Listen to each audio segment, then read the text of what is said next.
Hi everyone, welcome back. Mauser here. Today we are talking about one of my favourite hiking companions on those big long walks when I'm out for a week or more at a time. This is my favourite thing to have on the track, and it's pretty crucial too. It is the Hyperlite Porter 5400.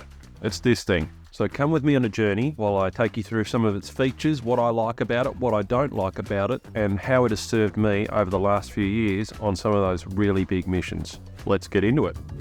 Now, you could pretty much take this on any walk. You could take it on a day walk if you really wanted to. If you've only got the one pack and you had to take this, it would do the job. I generally reserve this for the big trips. But for the big trips in particular, this pack has got you covered. It's got plenty of space, plenty of room. Some people say too much room, but I like to have plenty of space. And I've grown to love this pack over the last few years. So let's get started and explore some of the Hyperlite Porter 5400's key features.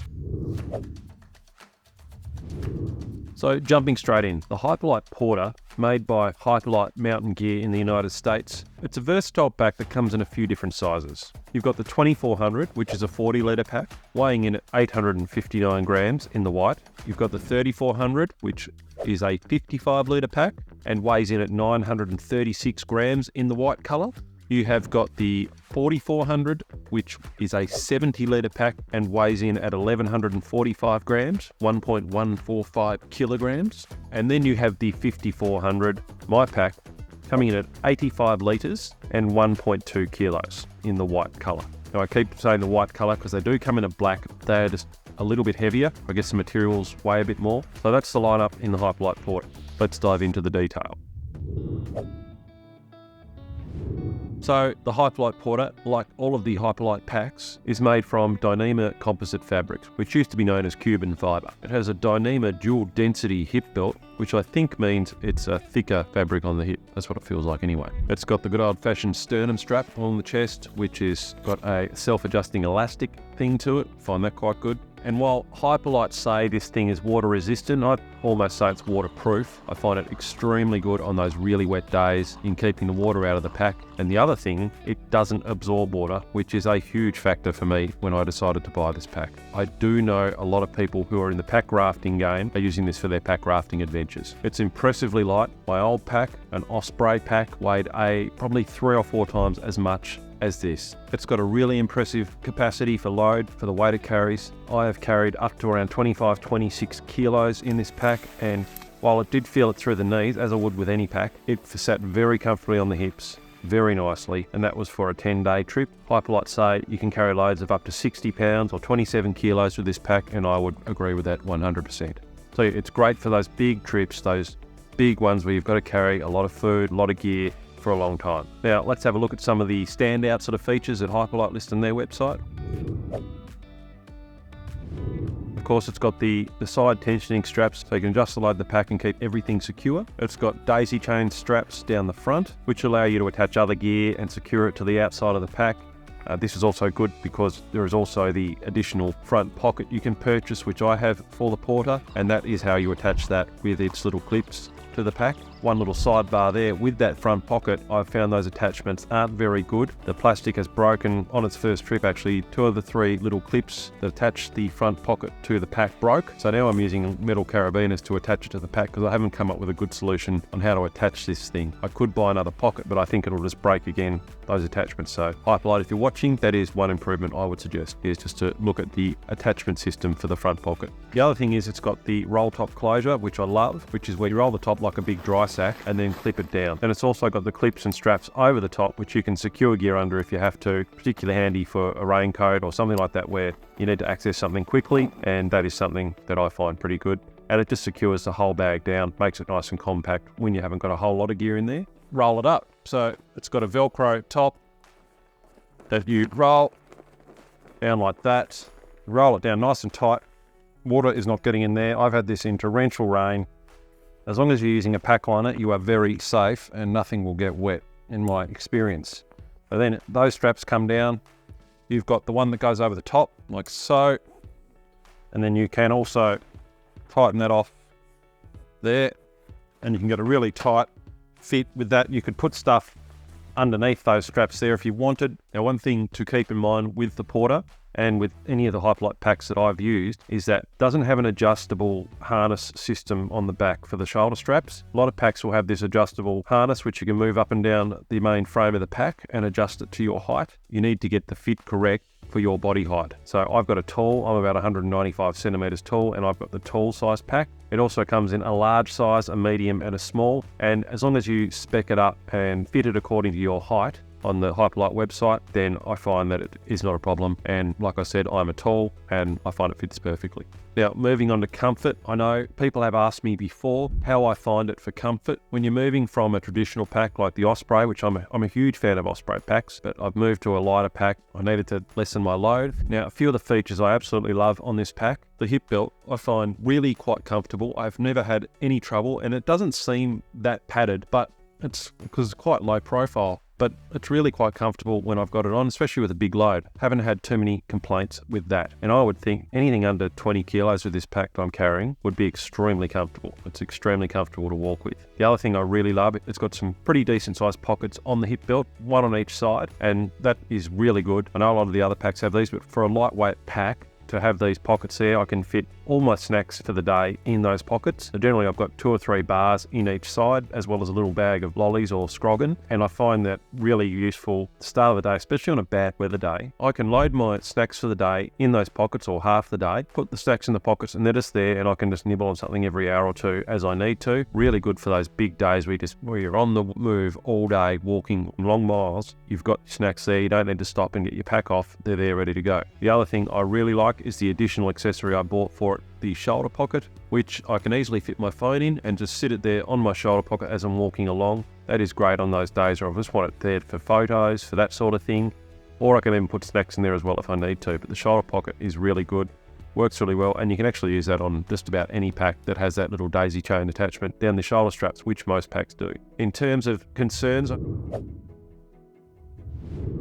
I had about this pack when I was purchasing it, I used to love having that big top pocket on my pack where I've got a zip at the top of the pack where I can just put stuff in and out, sunglasses, that sort of thing. And when I moved over, I was really worried I would miss that a lot. But what I've found is that I used to chuck everything in there and it would just end up as a repository of just, to be honest, just all my stuff would go in there that I was sort of might need today. What this has made me do is sort of consolidate down what I need regularly. And now I've just got a nice little pouch. I just keep my essentials in, and that sits in the top of my pack. So when I unroll the top, it is there, accessible very quickly. Generally, if I need something out of there, I can take my pack off, which is what I had to do anyway, and I can reach in there, grab out what I need, roll it back up, and put the pack back on. So that was a concern, but I haven't really missed it.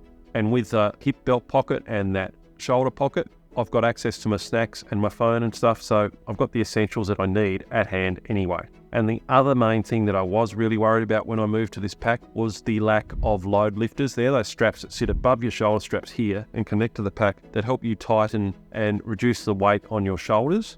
So this doesn't have those, or the side stabilizing straps, which are located on the hip belt, which attach from the pack over to the hip belt. And to be honest, I was really worried. That almost made me not buy the pack, because when you got those older packs, and they are much heavier packs, and that's probably why they've got those features, is that you need those to help support it and bring it in closer to the body and help support it so it's not wobbling around on the body. But I bit the bullet and decided to get the pack anyway, and I'm really happy I did, because it hasn't made that much of a difference. I don't get those troubles like I would with an older, heavier pack. I need the option to be able to tension up here and take the load off the shoulders, because it's not an issue. It's really well designed, and like I said, haven't missed those straps at all.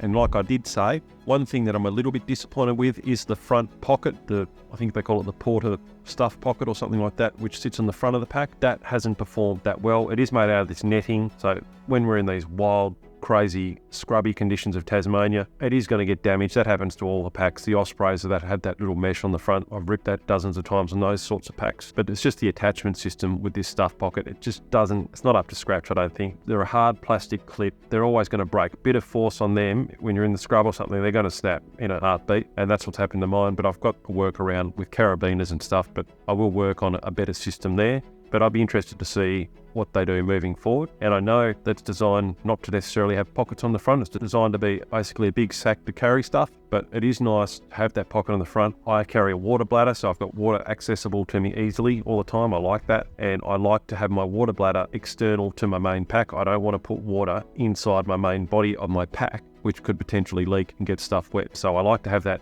outside in a pocket, which is why I bought this. I also like the pocket to stuff a fleece in or a jacket that I just want to have handy that I don't want to open my pack for, especially on those rainy days where it's starting and stopping raining and I'm taking my raincoat on and off constantly. It's easier just to have that in a pocket on the outside of the pack. Another thing a few people have said is that they don't like the white color. Look, obviously mine is pretty bashed up. First trip I took it on a couple of years ago, we walked through a burnt out forest for a couple of days and that absolutely charred the pack. It got black spots all over it now, but I think it adds character. Doesn't worry me. But if you like to keep things nice and clean, then I wouldn't recommend the white one. You can get a black one. It's a tiny bit heavier, so that is an option now, and you can get a black one if you're worried about the color. And it looks pretty good too. But look, the color hasn't bothered me. I think it actually looks a bit better once it's a bit dirty as opposed to the bright white brand new. Look, Tasmanian wilderness is rough, and we have had the odd little incident where we have damaged the pack.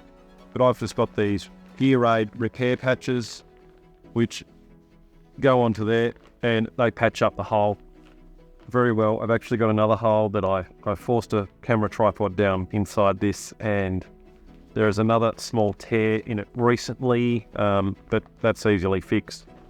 But all up, for the rough handling and abuse this pack has copped in its first 3 years of use, it is doing extremely well. Now it does have an internal frame, nothing too complicated, just feels like a couple of rods in there. There is actually Velcro on that frame, and you can remove the frame if you're traveling or something. You want to pack this right down, you could really crush it down to something quite small for travel. I've never done that. I would probably just try and use it as luggage or put it in a duffel bag or something, because that's the way I travel. But you can pack it down if you need to. And like I said, I don't mind if it's a bit dirty. I think it adds character, and a dirty pack has a story to tell, I think. Now, just a few additional points about how I use the pack and how I pack it.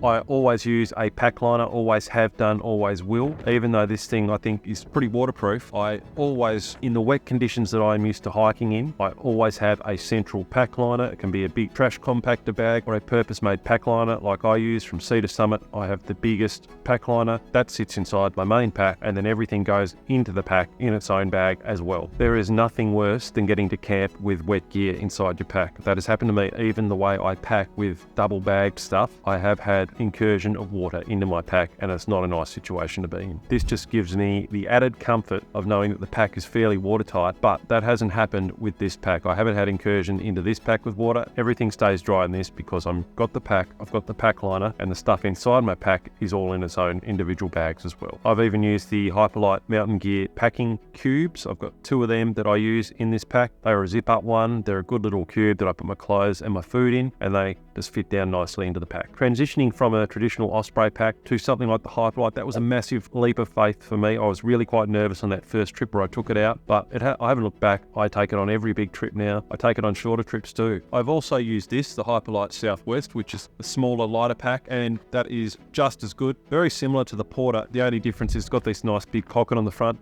which is attached to the pack. Quite like that. This will come on a trip that's sort of 3 or 4 days, this pack. The Porter goes on those longer trips. Both very similar in all the features. And overall, I would say I really don't regret it. I love the pack. I'd get another one. This one is going strong. That's got a lot of trips left in it yet. Look, the setup of it, the weight, the volume, it is the perfect pack for those long haul hikes where you're on the track for a week or more. Highly recommend it, and great at any time of year. You could use this in winter, you can use it in summer. It's going to work no matter what the conditions. I should also mention, over the years, I've used a variety of packs. I guided for years. I used to use a MacPack Cascade back then. That was the gold standard back in the day, the MacPack Cascade. Then I moved to Osprey, and I've used Osprey for well over 10 years. And then the last sort of 4 or 5 years, I've used the Hyperlite packs. They're fantastic. I still have a few other packs I use for day walks, things like that. We'll go through them at some stage, but just wanted to give you a bit of an overview of what pack I use for my big trips. But overall, the Hyperlite Porter, it's won my heart. I love the thing, and it will be coming on all those big trips down the track and into the future.